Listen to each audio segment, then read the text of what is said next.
All right, Lance, thanks for joining us today. Right off the bat, I just want you to tell us a little bit about ResiClub and why you started it. Yeah, so a longtime financial and data journalist. I've worked at places like Bloomberg, uh, worked at realtor.com for a couple years covering housing, and my last stop, I was the real estate editor over at Fortune magazine. And during that time, I kind of got bit by the entrepreneur bug, and my coverage area has always been housing, at least for like the last 6, 7 years. And that really goes back to my time at realtor.com, where I had thought I was going to leave financial media, thought I was going to become a data scientist, kind of took that job as a bridge job, and got to work with a lot of their data as I was doing a lot of these like data science courses on the side. And during that time, I just got to understand the ins and outs of housing data, down to the property level, a lot of how to read active inventory, how not to read some of the housing data that gets misinterpreted all the time. And so when I decided I was going to stay in financial media, and I left Realtor.com to go to Fortune, that was around the end of 2019. And so while I was there, I was doing a data newsletter for Fortune 1000 executives, like the CEO of Target was a frequent reader. And when I was there, the pandemic occurs, and housing starts to be very strange, right? People are like, what is going on here?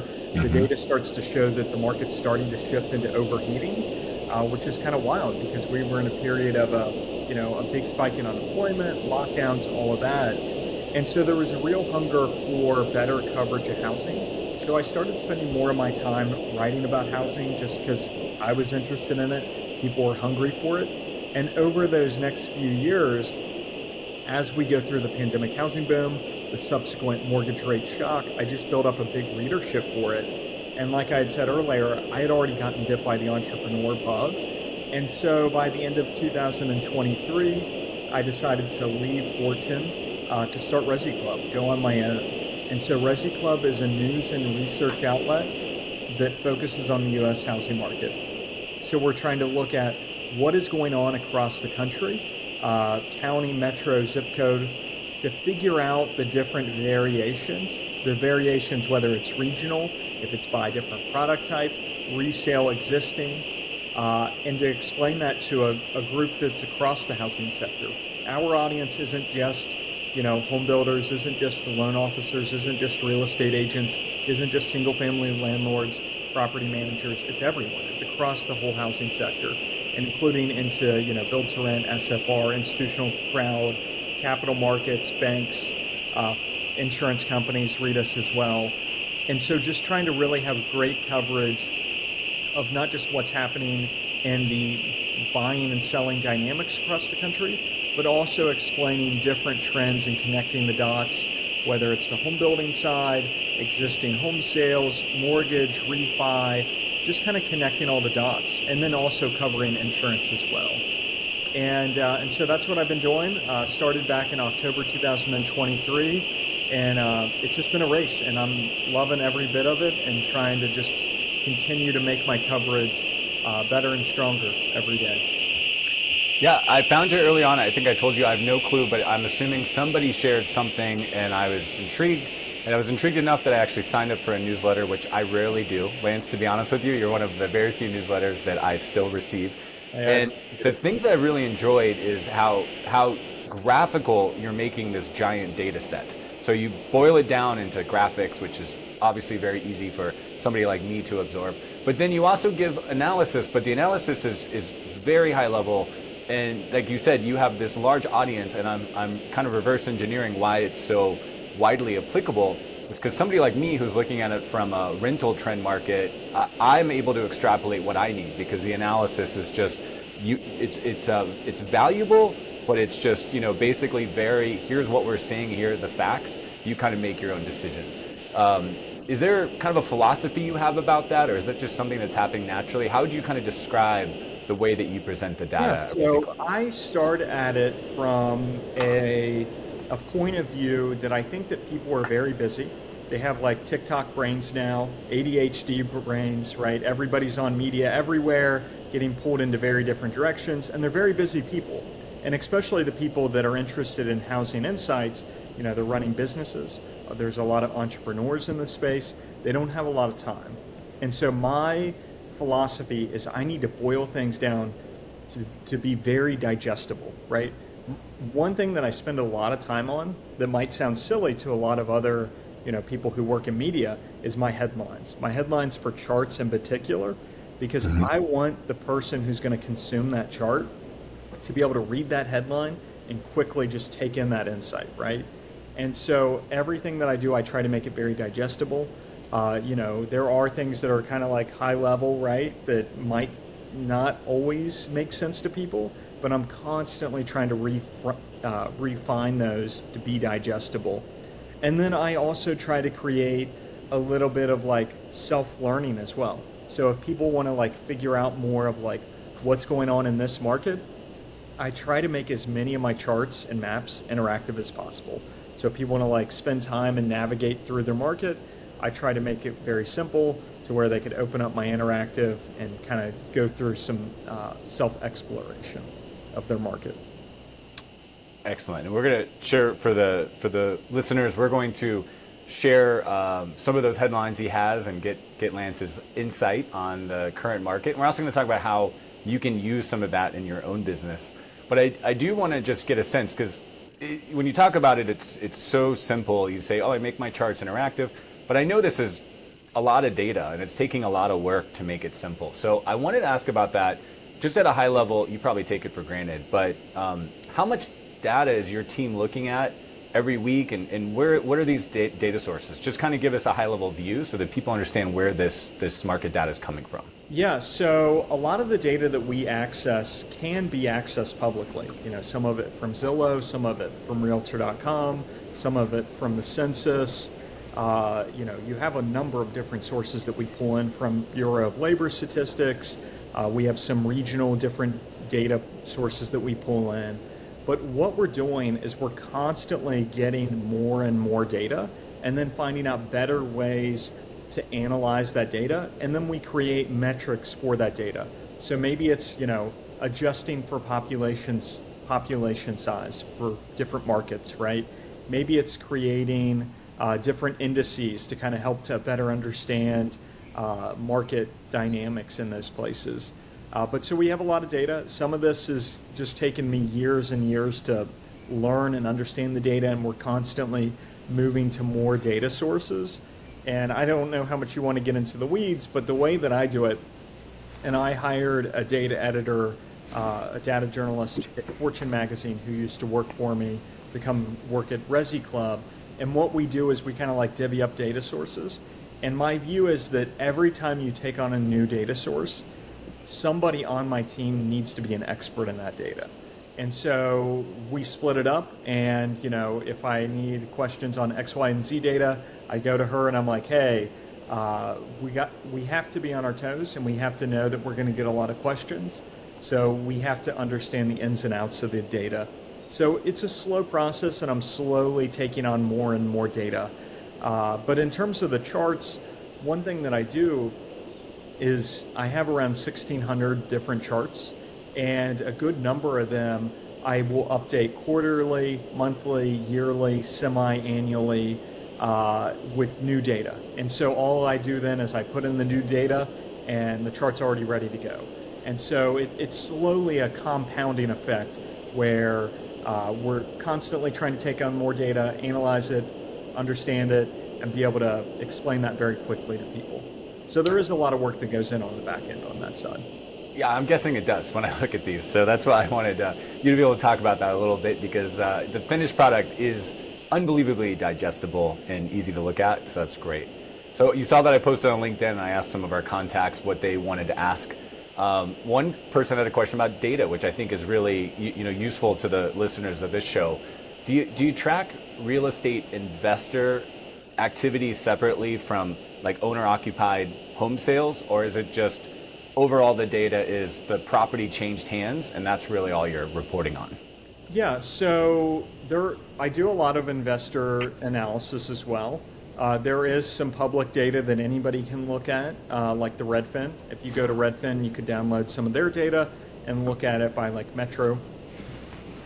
I also team up with Parcel Labs, and they have really great individual parcel data, individual property data, and that's how I figure out, how many homes do these different institutions own, and the way that Parcel does it is they know all of these different LLCs and companies that the parent company buys through and holds, right? And so they aggregate them up, and so that's a nice way to figure out what are their portfolios, and then also do a portfolio analysis to be like, okay, where are the markets they're expanding in? Where are the markets they're net selling in? What are the different types of homes that they're buying? Are they 2, 3 bedroom? Where are they getting them? What's the typical price point in these different markets?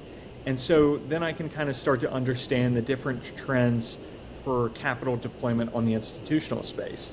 And so one thing we're actually seeing right now is we've seen a little bit of an increase in the number of institutions that are a little curious about buying at the very bottoms of the market, like the Section 8 types, right? Mm-hmm. And so Section 8 is around, usually when people hear Section 8, they think multi, but 28% of all Section 8 is single family, right? Yeah.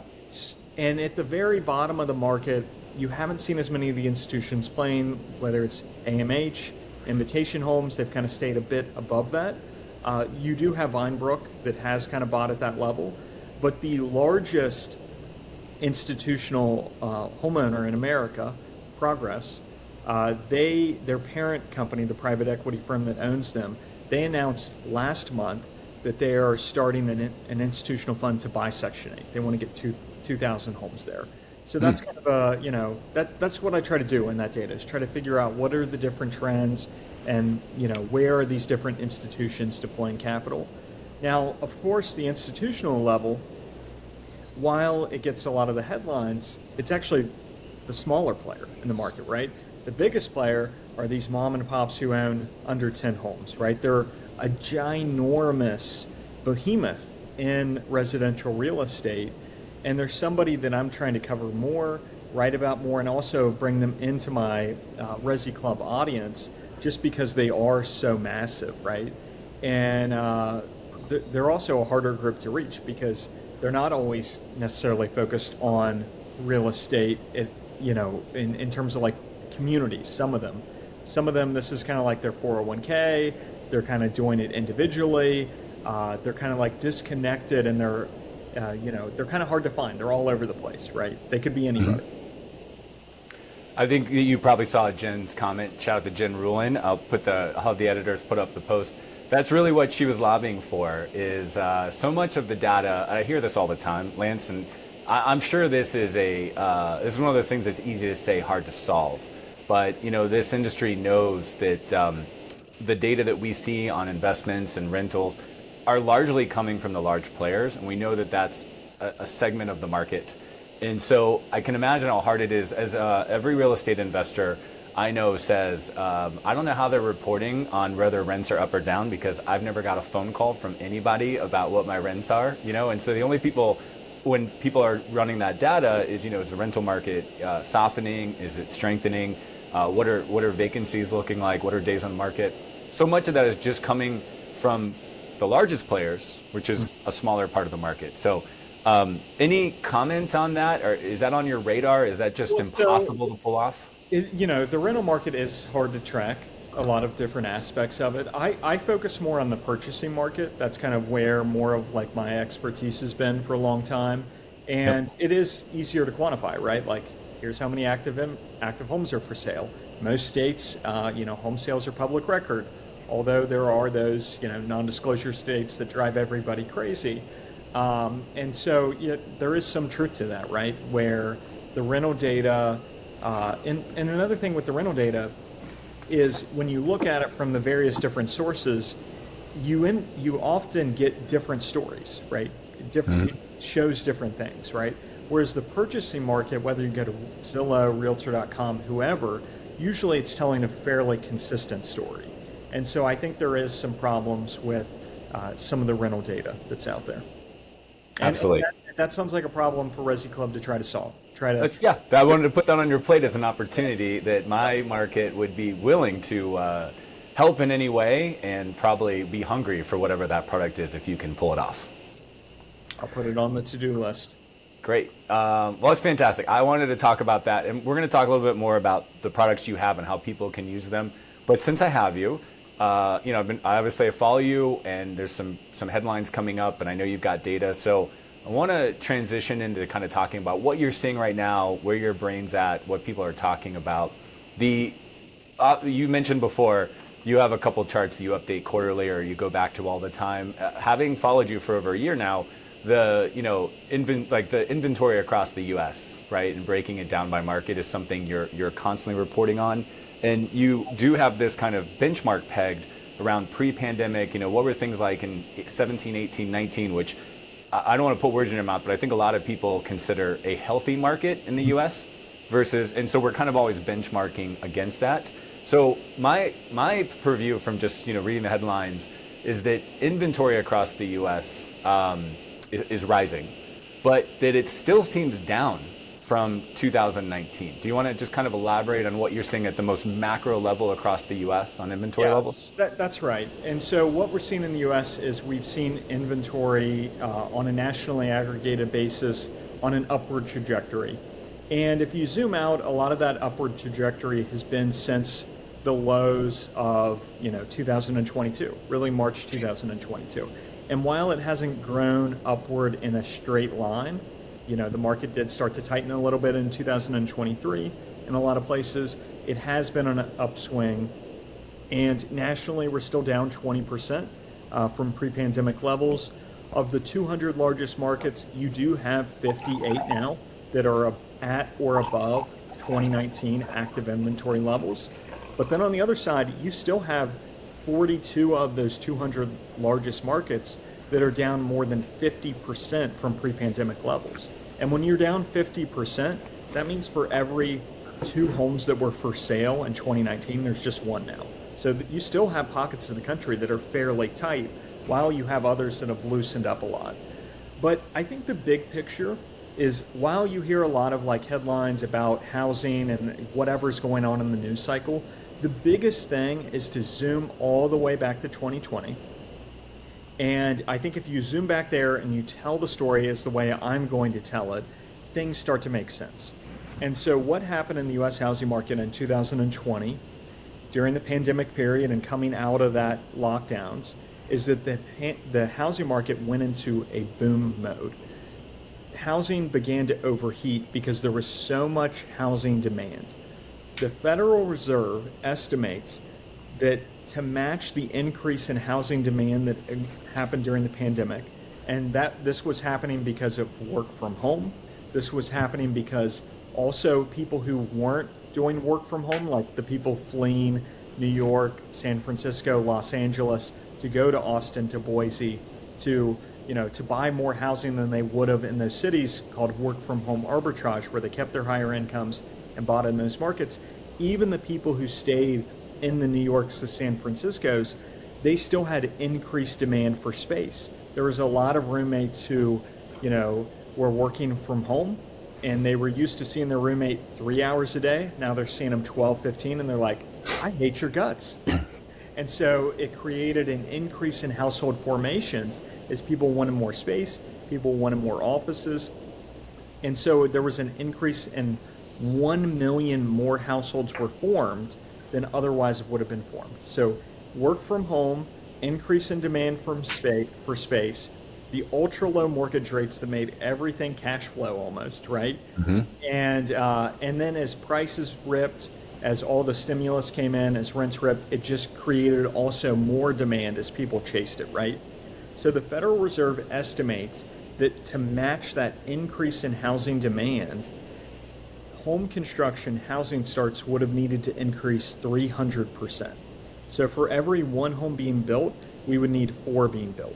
That's impossible, right? You can barely go up 10, 20% for housing starts, 30% in a small window, because there are labor constraints. Only so many people know how to do the various things of making a home at a given time. There are supply chain constraints, right? You have to have a supply chain for softwood lumber, for the things that make drywall, all of these different components that add up. So you cannot increase home construction. So what happens?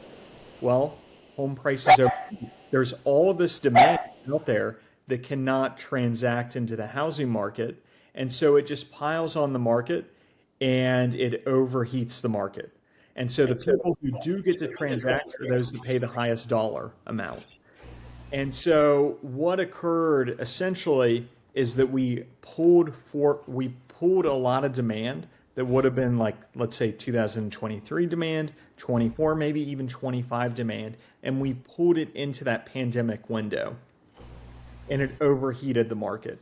And so as that occurs, and then you follow it with the rate shock, the average 30-year fixed mortgage rate going from 3 to 4 to 5 to 6 to 7, so fast that created the fastest ever deterioration in housing affordability.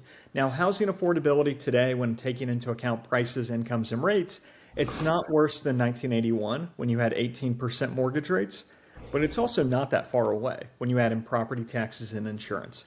So the market is trying to stomach this this deteriorated affordability. And so because of all of that, we are still in this period where we are in a period of recalibration, right? Or normalization.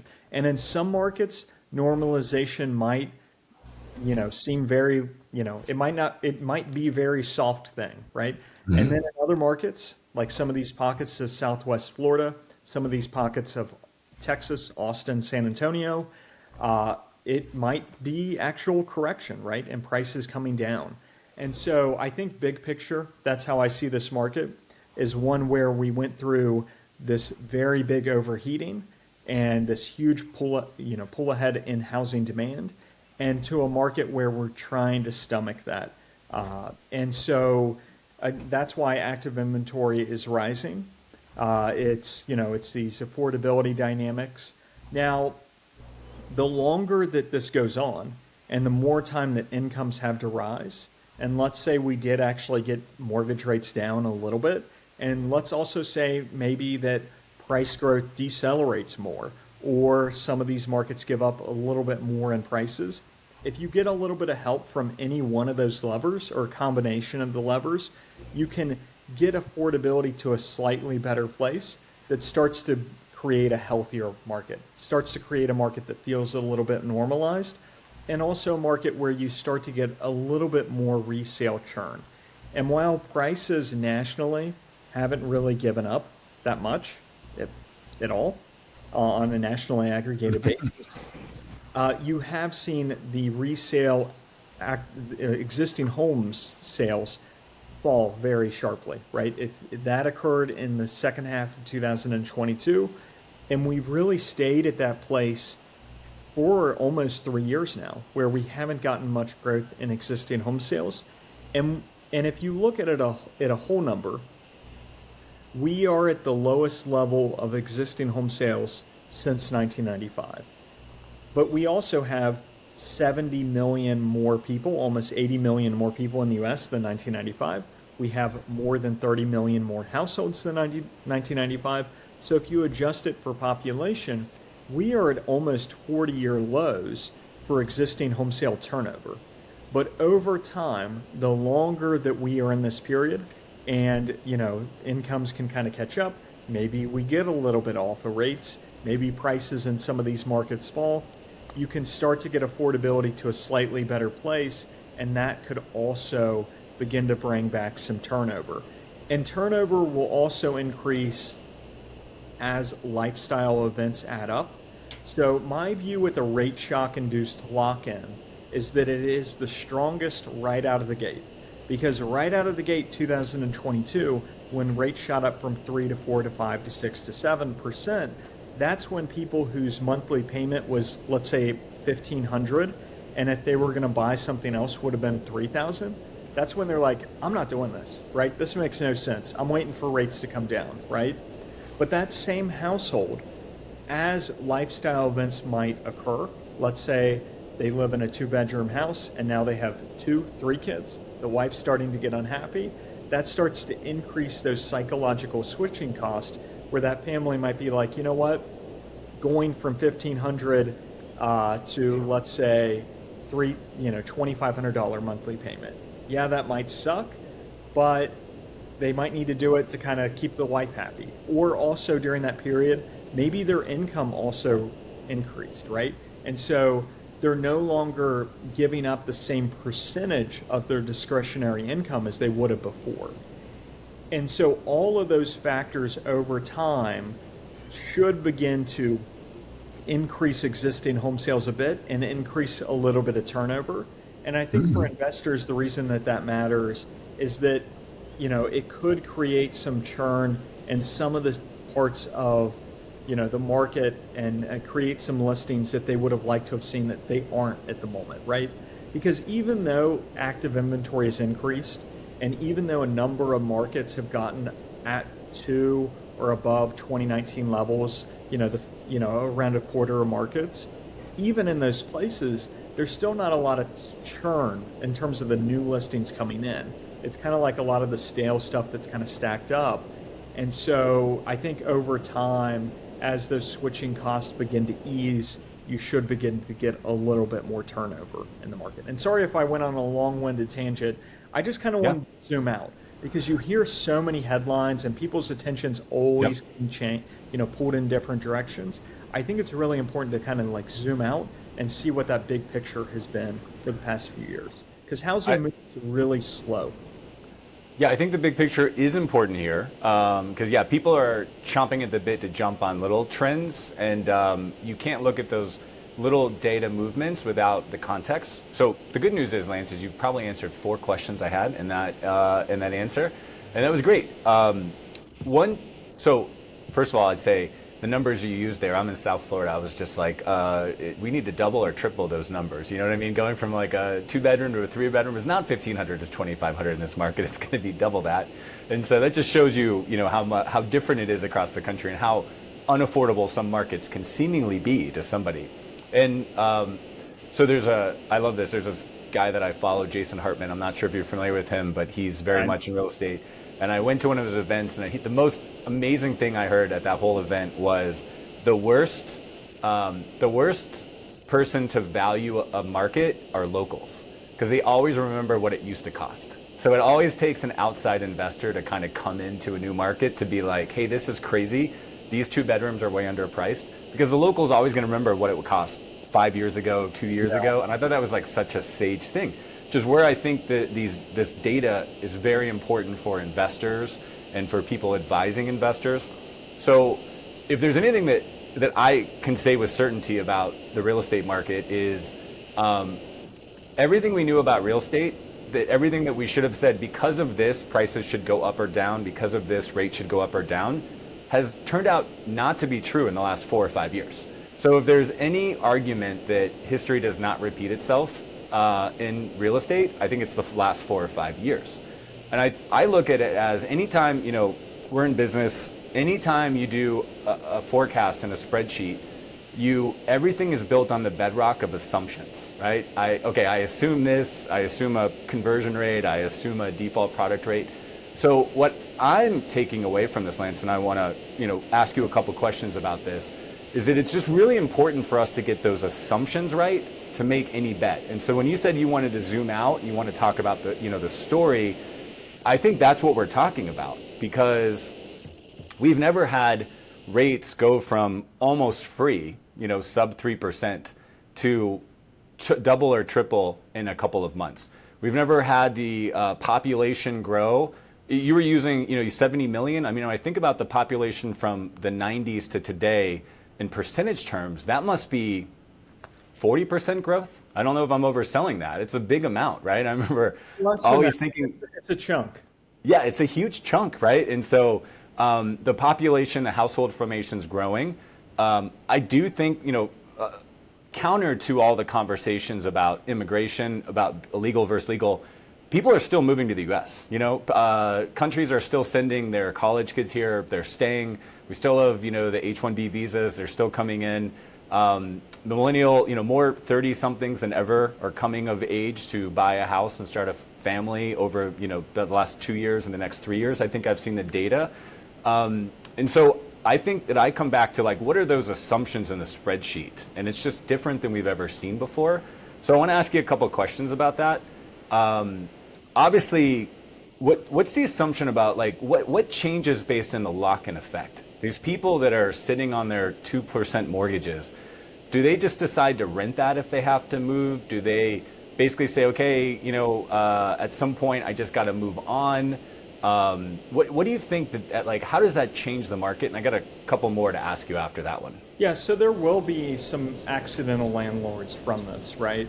No question about it. The problem with that part though, and why it might not be as many accidental landlords as people think, is that part of the reason that they are locked in is because they can't stomach and might not even be able to afford, in terms of eligibility, to sell their house and buy something else at today's rates, right? Mm-hmm. And so to be able to pull off an accidental landlord, you need to be able to afford to keep that property, right? And to not need that equity to buy the next property. Yep. And so the affordability thing that's locking them in could also lock them in from becoming an accidental landlord, or it might just kind of push out their horizon when they do become an accidental landlord. So you could have some people who, are locked in today, right, and don't become accidental landlords until 28, 29. And these might be more of like your number people, your people who are actually doing the math and are like, what, this 2% rate at a 30-year, this is an asset. I'm going to try to keep this, right? And it might make sense to keep this as a rental. So I do think you'll see some of that. It's kind of hard in the short term because, there's an affordability aspect to it. And so I think that part it will affect the investor community from the lock-in effect. I think the other thing that will affect the investor community is already what's occurred, which is this very big pullback in existing home sales, right? That part. Mm-hmm. And then I think for investors, they are kind of feeling, maybe for some investors, the biggest impact isn't necessarily the lock-in effect. It's more of how they have been affected by the higher rates, which is a bit of a lockout from some properties, right? Where some properties and some markets no longer cash flow that did before. And so I think that's really more of what investors have felt, is just recalibrating themselves to this different environment and kind of coming to terms with the fact that, these 4% rates, 3% rates, those are a thing of the past. And then if they did come back, that wouldn't necessarily be a good thing, right? That's like a big question. And so I think, I think that's what you're seeing in the market is kind of recalibrating to this environment.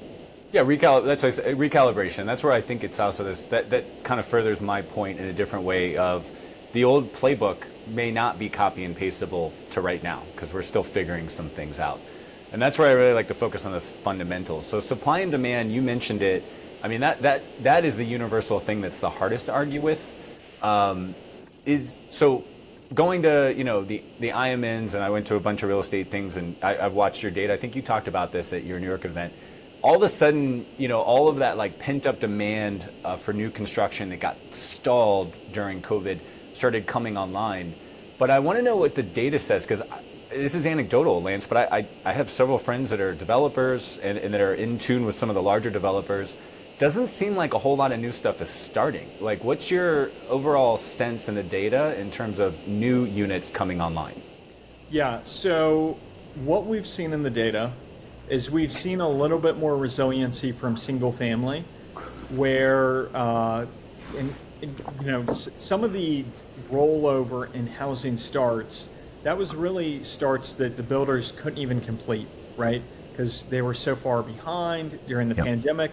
And so as that rolled over in 22, it didn't have, a huge decrease in 23, 24 completions, because that really builders weren't able to, they were starting homes faster than they completing them then, right? So they're creating, there was a bit of a backlog that needed smooth. Now on the multifamily side, this is where things get a little more interesting, where during the pandemic housing boom and the period of ultra low rates, there was a ton of projects financed, right, at those low rates.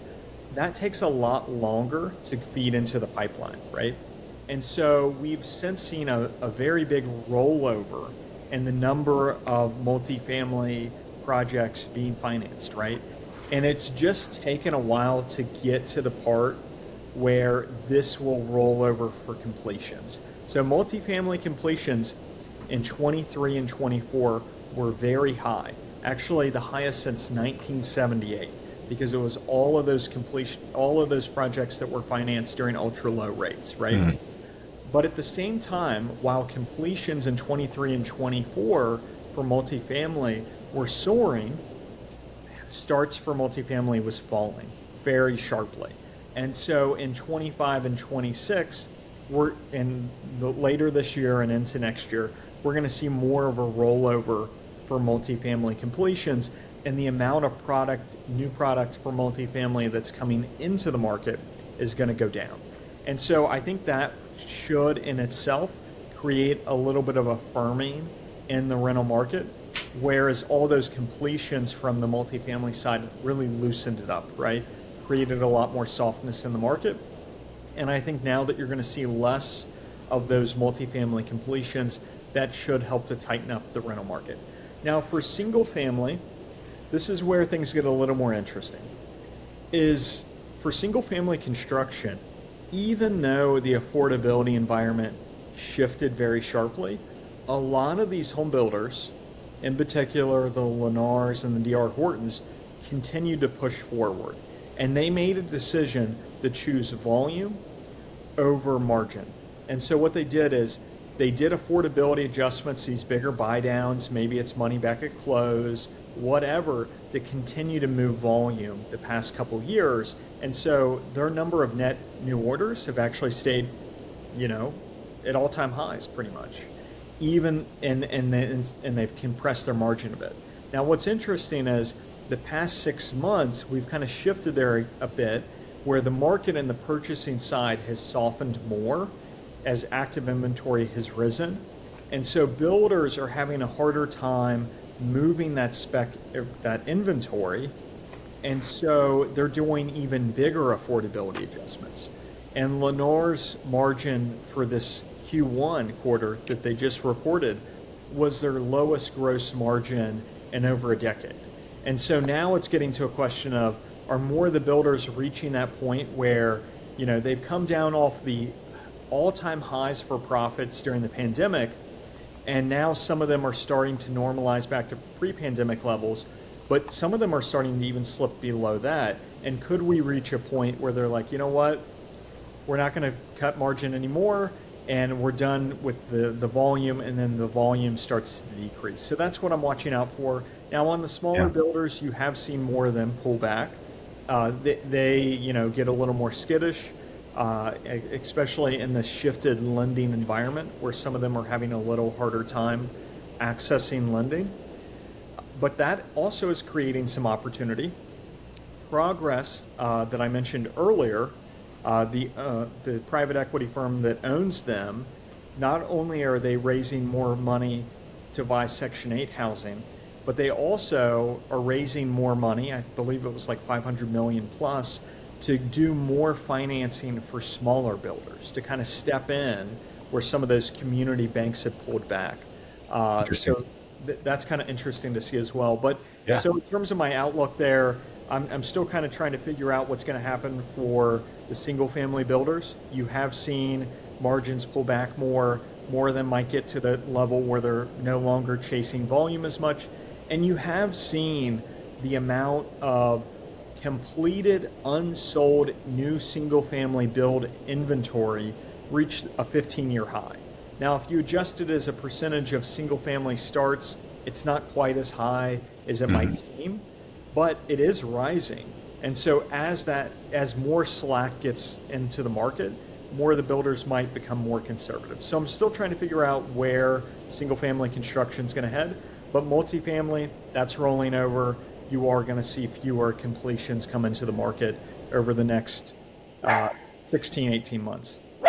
Yeah, I would love to see that data as you follow it, because like I said, it's totally anecdotal, but I know there was this big, like you explained exactly why all of a sudden more of the, especially single family. I mean, I know why multifamily came on, and again, very anecdotal. I drove around any downtown or reasonable city, and I travel quite a bit.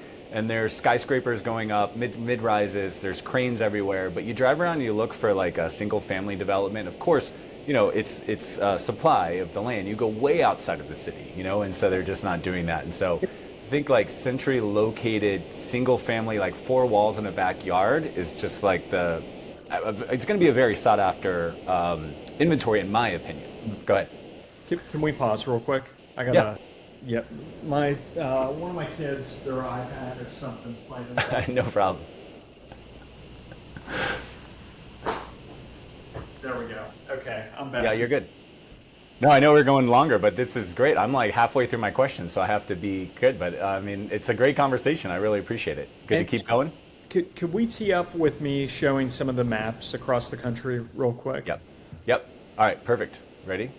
So, all right, so let's actually look at what you're seeing and what you're focused on and share with everybody kind of the trends that we should be looking at. Yeah, so let me pull up some of my data. So this is this is year over year change in active inventory for sale across metros in the US. And everything that's green is where inventory is rising. Everything that's brown is where inventory is falling year over year. So green, inventory up year over year, brown, inventory down year over year. In size of the bubble is population or number, I should say? Number of homes for sale, condo and single family. So like Miami has the most total active inventory in the country. A lot of that has been what's happened in the condo market there. I would say that's where I talk about the cranes being everywhere I drive around. I'm close enough to that. I'm seeing that actually happen. Yeah, and so I do use the bubble as just kind of like to kind of understand how big that market is, right? And so it's rising year over year pretty much everywhere in the country except like an outlier here or there, like in the Dakotas.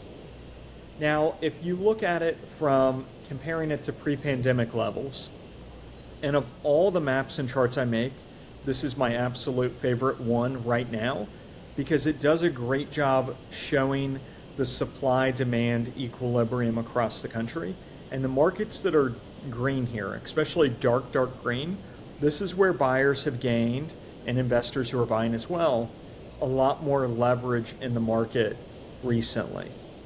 The markets that are dark brown, this is where sellers have retained the most power across the country.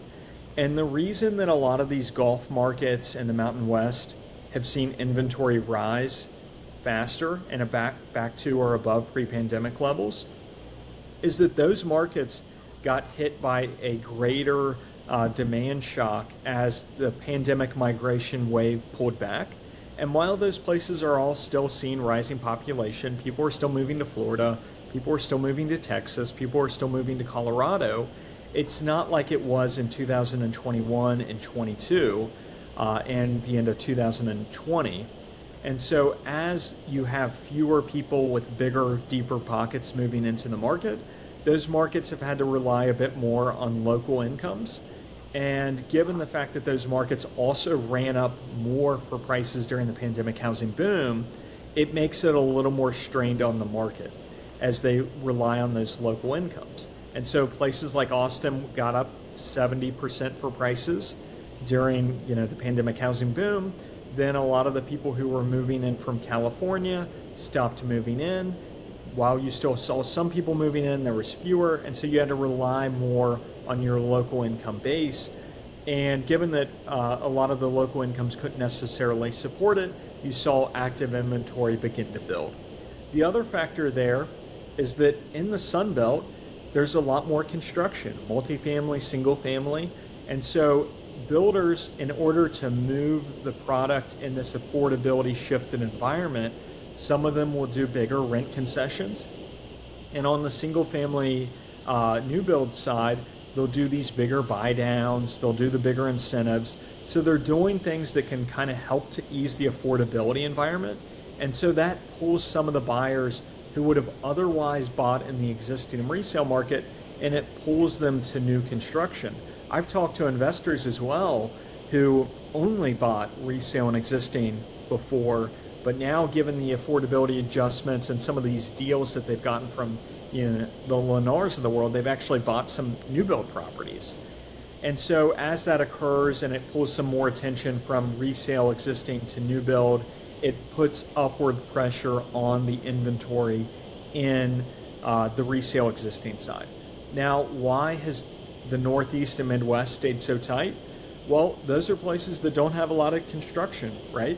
And so given that they don't have as much construction and they didn't have this construction in the pipeline heading into the shifted and affordability environment, they don't have the affordability adjustments that are pulling their buyers from resale existing to new build. And so that has kind of helped to firm up those markets, keep them a little tighter. And some of these places have benefited from the fact that the pandemic housing boom migration wave decelerated.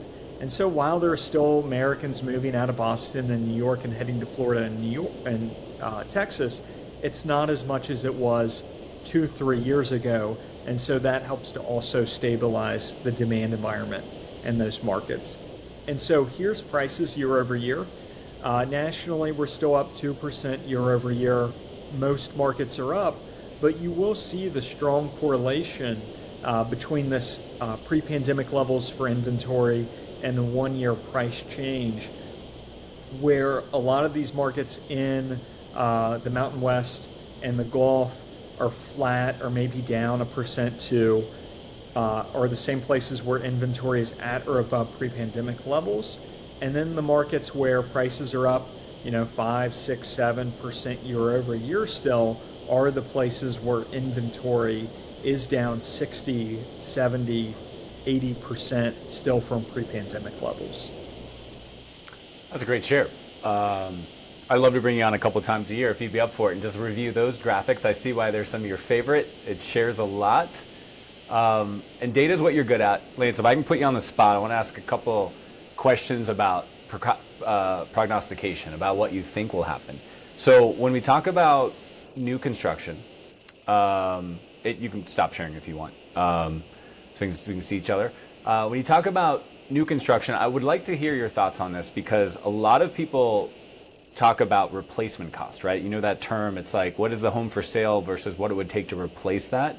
And as we saw, like after the pandemic, replacement costs went through the roof, right? Just the plywood is the thing that everybody talks about, or the lumber. So I'm gonna use the T word. We're talking about tariffs right now. We don't know if they'll actually be enforced the way we think they are, but have you thought at all about what tariffs could do to the housing market over the next year?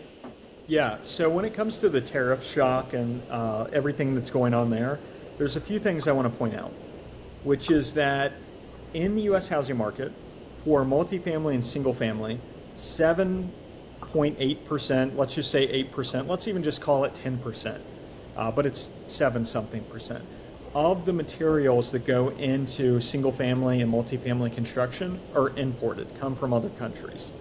And that number gets to be higher for drywall, the materials that go into making drywall, and then also softwood lumber, where around 30% of all softwood lumber comes from Canada.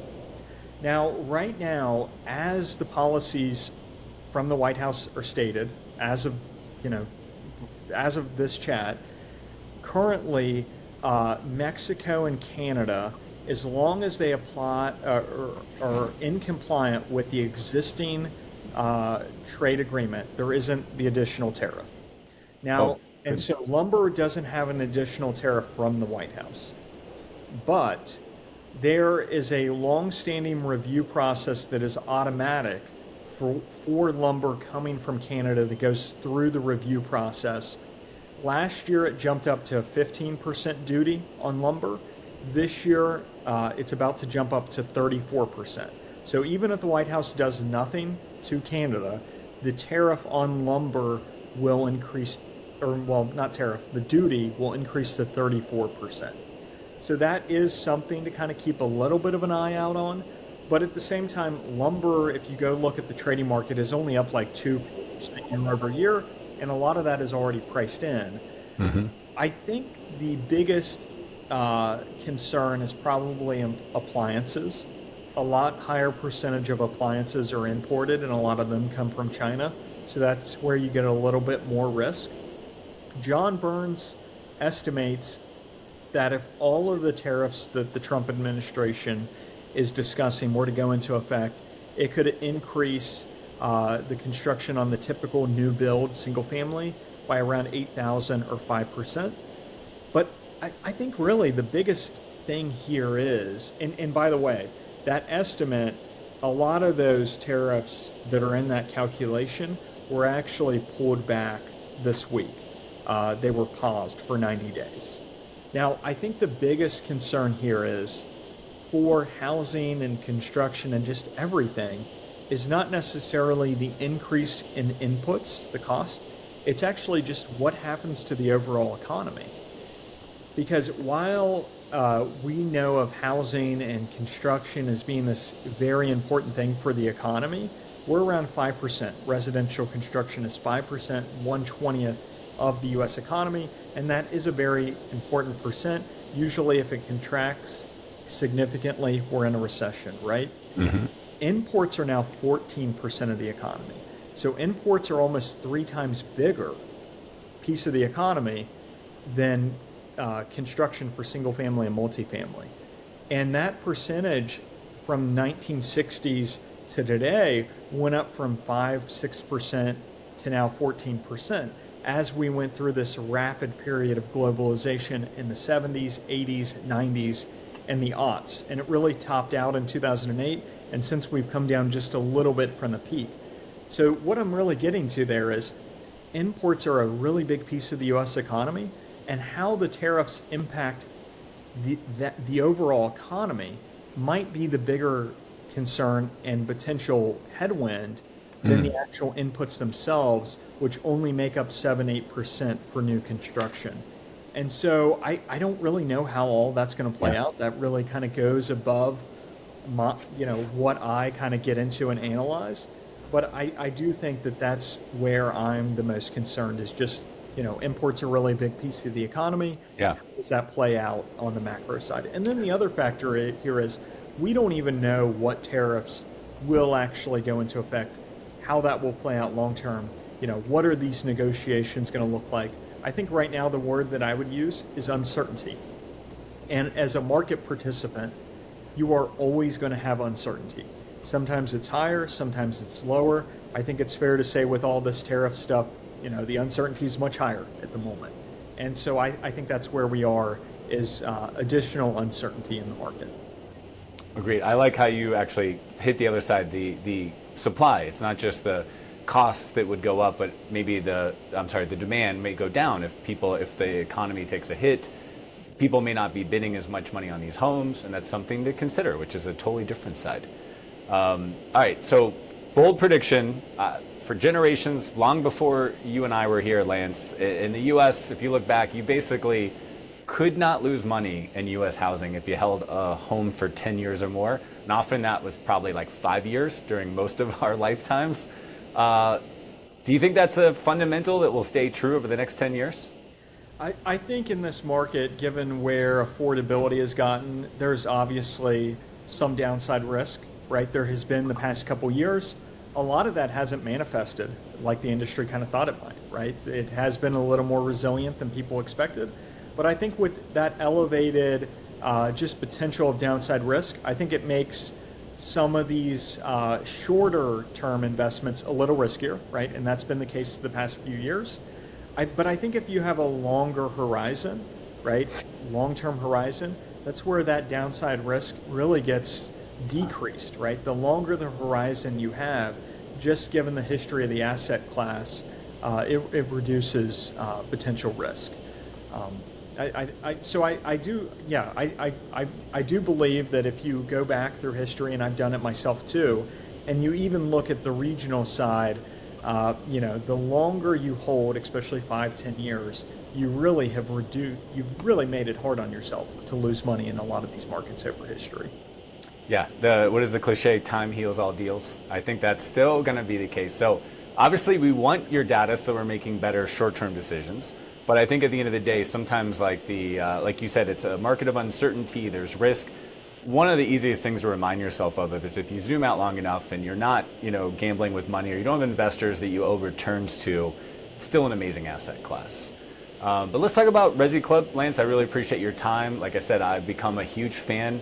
Just kind of walk us through the product you have to offer and who should be interested in it. Yeah, so if you go to ResiClubAnalytics.com or just Google ResiClub and go to my site, you can put in your email and get signed up for my free list.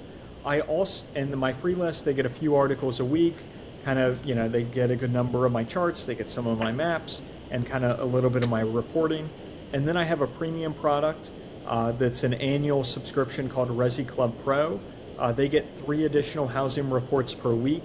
A lot of those reports, I try to have a lot of data for 3,000 counties, 800 metros, whether it's active inventory, whether it's non-renewal rates for insurance, insurance premiums, forecast for insurance premiums, forecast for prices, rents, a lot of those different metrics, and just access to more executives across the space and kind of what they're thinking.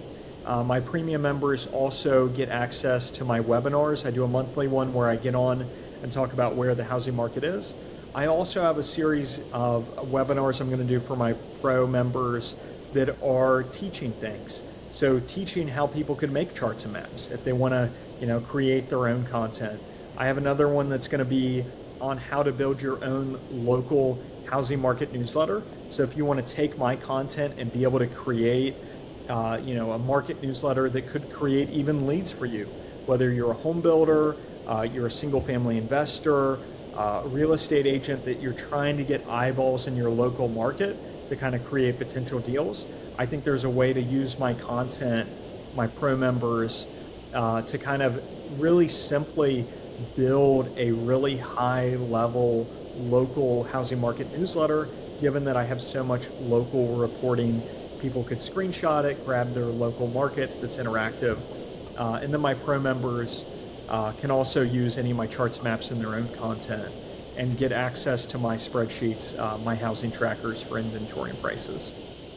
Yeah, I just want to elaborate on that. I think that you probably built that more for transactional brokerage real estate agents, but I think anyone watching this that is basically educating and advising local real estate investors in your market as a property manager, or even as somebody who's helping them find new investments, I think that market-driven newsletter would be an amazing lead gen tool and basically solidify you as a trusted advisor in your market. So I'm going to check that out, Lance, and I'm going to invite some of our clients to that. I think that's going to be a really good thing. Really appreciate all the data you share. Like I said, I've been a huge fan. It's been amazing to watch you grow. I know you're going to be at the Strategic PM Summit. Obviously, you're going to come with tons of data. What can the audience expect to find or learn from you when they come to hear you in Lauderdale? I think connecting the dots in the market today and where the market's going to be at the end of the year, and looking ahead to 2026, which is kind of a weird thing to say. I'm still kind of getting used to saying 2025.